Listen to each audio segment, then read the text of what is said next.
बिस्मिल्लाहिर्रहमानिर्रहीम। अस्सलाम वालेकुम नाज़रीन, दुनिया न्यूज़ पर आप देख रहे हैं प्रोग्राम नुक्ते नज़र। मैं हूं आपका मेज़बान मोहम्मद अजमल जामी। मेरे साथ तशरीफ़ रखते हैं मुजीबुर रहमान शामी साहब। शामी साहब, निहाल हाशमी साहब का बयान 28 मई का, उस पर सुप्रीम कोर्ट का खुद नोटिस 3 रुकनी बेंच आज समाअत कर रहा था। निहाल हाशमी साहब अटॉर्नी जनरल के हमरा अशरफ साहब के हमरा वहाँ पेश हुए, दोनों को रोस्टर पर बुला लिया गया। 5 जून तक की तारीख दी गई कि आप अपना तहरीरी बयान जमा कराएं। आपके तहरीरी बयान को आपके वीडियो के बयान के साथ मवाजना किया जाएगा और फिर हम फैसला करेंगे। लेकिन आज की समाअत के दौरान जब मुखातिब किया गया अटॉर्नी जनरल साहब को तीनों मुअज़्ज़ज़ जज साहिबान की जानिब से, तो बड़े अहम रिमार्क्स और सवालात जो हैं वो वहाँ पर खड़े हुए सुनने को मिले। मैं चाह रहा हूँ कि आपको कुछ सीधा जो रिमार्क्स हैं मुअज़्ज़ज़ जज साहिबान के वो सुना दूँ ताकि आपका तबसरा भी हम ले सकें। एक तो उन्होंने कहा कि जस्टिस अज़मत सईद साहब ने कि JIT के बारे में मुबालगा आराई से काम लिया जा रहा है, हमें हुकूमत ने धमकी दी है, ये जस्टिस अज़मत साहब कह रहे हैं। और जस्टिस एजाज अफजल साहब ने मुखातिब किया अटॉर्नी जनरल को, कहा कि आप देख रहे हैं कि हमारे साथ क्या हो रहा है, हमने कमेटी बनाई, हमने ही रजिस्ट्रार को JIT बारे में कहा, जो भी हो रहा है हमारे इल्म में है, जो भी कर रहे हैं कानून के मुताबिक कर रहे हैं। और जस्टिस अज़मत सईद साहब ने यह हवाला दिया कि फ़ौजी आमिर को देख रखा है, किसी फ़ौजी आमिर ने भी हमारे ख़ानदान को धमकी नहीं दी थी। निहाल हाशमी हुकूमती सेनेटर थे, 28 मई को बयान दिया, 2 रोज़ तक हुकूमत बैठी रही।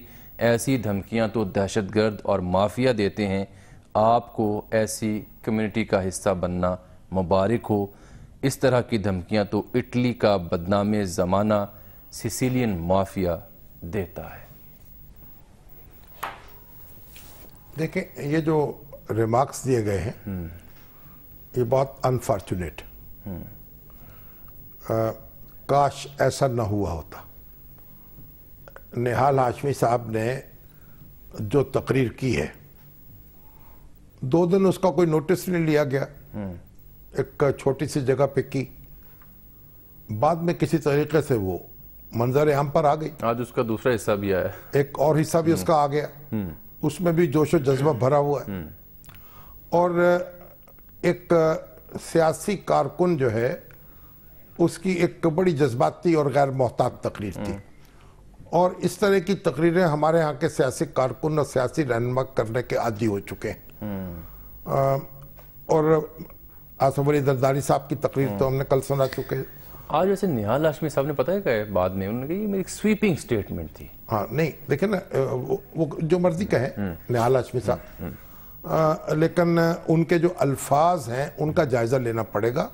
और जैसे सुप्रीम कोर्ट ने कहा है, और उनका जो बयान होगा वो जब उसकी इंटरप्रिटेशन वो करेंगे तो फिर इसको देखा जाएगा। इसमें बड़ी स्पेसिफिक धमकी दी गई है। जी, ये दुरुस्त बात है कि वो कोई खुदा न खास्ता सुप्रीम कोर्ट को मुखातिब नहीं किया गया, लेकिन ऐसे अहलकारों को मुखातिब किया गया है जो तनख्वाह याफ्ता हैं, जो रिटायर होते हैं, उनके बच्चों को टारगेट किया गया है। वो तो तमाम ही होते हैं। हाँ, तो मेरा मतलब ये एक अफसोस, तमाम इदारे तनख्वाह लेते हैं रिटायर। अब नवाज शरीफ साहब ने बहुत तेजी से उनके खिलाफ इकदाम किया, उनकी पार्टी रुकनीत मुअत्तल कर दी, उनसे इस्तीफा ले लिया सेनेट में से।